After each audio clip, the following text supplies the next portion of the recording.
అందరికీ నమస్కారం అండి. ఇప్పటి వరకు శ్రీ వరాహి అమ్మవారి స్వరూపం మహిమ గురించి తెలుసుకున్నాం. ఇప్పుడు అమ్మవారి ఆరాధన గొప్పతనాన్ని తెలుసుకుందాం. శ్రీ వరాహి అమ్మవారిని భక్తితో పూజించే వారికి ఆమె కరుణ కటాక్షం ఎల్లప్పుడూ ఉంటుందని ఆధ్యాత్మిక సంప్రదాయం చెబుతుంది. భక్తుని హృదయంలో భయం తొలగి ధైర్యం పెరుగుతుంది, మనస్సు ప్రశాంతంగా మారుతుంది, ధర్మ మార్గంలో నడిచే శక్తి కలుగుతుంది. అమ్మవారికి దీపారాధన అత్యంత ప్రీతికరమైన సేవలలో ఒకటి. నెయ్యి లేదా నువ్వుల నూనెతో దీపం వెలిగించి భక్తితో నమస్కరిస్తే మన జీవితంలో జ్ఞానజ్యోతి వెలిగించాలని ప్రార్థించినట్లవుతుంది. కుంకుమ, పసుపు, ఎర్రని పూలు, కొబ్బరికాయ, పండ్లు వంటి పూజ ద్రవ్యాలతో అమ్మవారిని అర్పించడం భక్తిభావానికి ప్రతీక. పూజలలో ముఖ్యమైనది ద్రవ్యాల విలువ కాదు, మన హృదయంలోని భక్తి. ప్రతిరోజు కొద్దిసేపైనా అమ్మవారి నామాన్ని స్మరించడం ఎంతో శ్రేయస్కరం. ఓం ఐం గ్లౌ శ్రీ వరాహ్యై నమః. ఈ దివ్య మంత్రాన్ని భక్తితో జపిస్తూ అమ్మవారి అనుగ్రహాన్ని కోరుకుంటే మనసుకు ప్రశాంతత, ఆత్మవిశ్వాసం కలుగుతాయని భక్తులు విశ్వసిస్తారు. మన జీవితంలో ఎదురయ్యే ప్రతి పరీక్షను ధైర్యంగా ఎదుర్కొనే శక్తిని ప్రసాదించే దయామయ తల్లి శ్రీ వారాహి అమ్మవారు. అందుకే మనం కోరుకోవాల్సింది కేవలం ఐశ్వర్యం మాత్రమే కాదు, మంచి ఆలోచనలు, సద్బుద్ధి, ధర్మంలో నిలిచే శక్తి, అందరి మేలు కోరే హృదయాన్ని ప్రసాదించమని అమ్మవారిని ప్రార్థించాలి.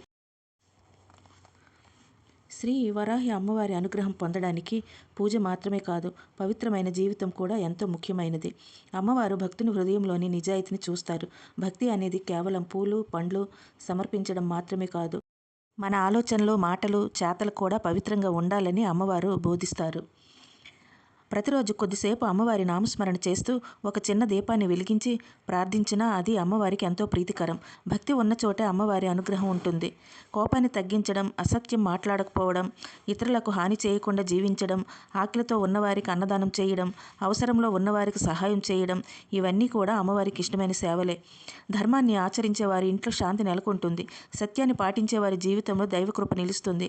అందుకే వరాహి అమ్మవారి భక్తుడు ఎల్లప్పుడూ వినయంతో, దయతో, ధర్మబద్ధంగా జీవించాలి. అమ్మవారి కృప కోరే ప్రతి భక్తుడు తన కుటుంబ సభ్యుల క్షేమాన్ని, సమాజ మేలును కూడా ప్రార్థించాలి.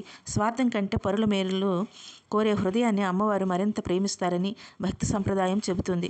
మనందరం భక్తితో జీవిద్దాం, అలాగే కలిసి భక్తితో జపిద్దాం. ఓం ఐం గ్లౌం శ్రీ వరాహ్య నమః. ఈ దివ్యనామం మన హృదయంలో భక్తిని, ధైర్యాన్ని, ప్రశాంతతను నింపాలని అమ్మవారిని ప్రార్థిద్దాం.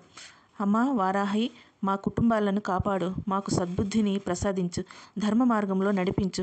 నీ కరుణా కటాక్షం ఎల్లప్పుడూ మాపై ఉండని తల్లి. అమ్మ వరాహి మాత, మాపై నీ కరుణా దృష్టి ఎల్లప్పుడూ ఉండని, ధర్మ మార్గంలో నడిపించు తల్లి. సర్వేజన సుఖినో భవంతు. జై వరాహి మాత. శుభమస్తు. విన్నారుగా ఫ్రెండ్స్, వారాహిదేవి అమ్మవారిని పూజించడం వలన ఎన్ని ప్రయోజనాలు, అమ్మ మహిమ గురించి మనం తెలుసుకున్నాం కదా. ఈ వీడియో మీకు నచ్చితే లైక్ చేయండి, మీ ఫ్రెండ్స్ అందరికీ షేర్ చేయండి. శుభమస్తు. ఉగ్రవారాహి దుష్ట సంహారి శత్రు వినాశిని నీవేలే, చండికా నుండి ఉద్భవించిన సప్తమాత్రికము నీవేలే. విశ్వ ప్రాణహర వారాహి, వీర్యనందిత వారాహి, ఉగ్రరూపిణి వారాహి.